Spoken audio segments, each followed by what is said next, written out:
প্ৰত্যেক বছৰে এই বছৰ নহয় প্ৰত্যেক বছৰে ৰিজাল্টৰ সময়ত বহুত বিলম্ব কৰা হয়, পলম কৰা হয়।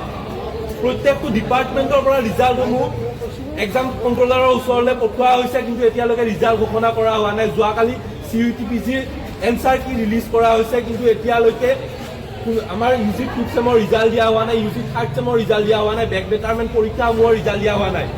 আমাৰ পৰিচয় কটনিয়ান, কিন্তু UG 2nd চেমৰ ষ্টুডেণ্টসকলক এতিয়ালৈকে আইডেণ্টিটি কাৰ্ড দিয়া হোৱা নাই। কিন্তু তেওঁলোকক যেতিয়া নামভৰ্তিৰ সময়ত তেওঁলোকক 100 টকা এটা কিন্তু হিচাপ কৰি লোৱা হৈছিল সেই আইডেণ্টিটি কাৰ্ডৰ নামত, কিন্তু কিয় দিয়া হোৱা নাই, ৰিজাল্ট কিয় এতিয়ালৈকে ঘোষণা কৰা হোৱা নাই, এইবোৰ আমাৰ প্ৰশ্ন। আৰু এই প্ৰশ্নসমূহৰ উত্তৰ যেতিয়ালৈকে কৰ্তৃপক্ষই নিদিয়ে সেই সময়লৈকে আমি এই প্ৰতিবাদী কাৰ্যসূচী চলাই নিম বুলি ভাবিছোঁ।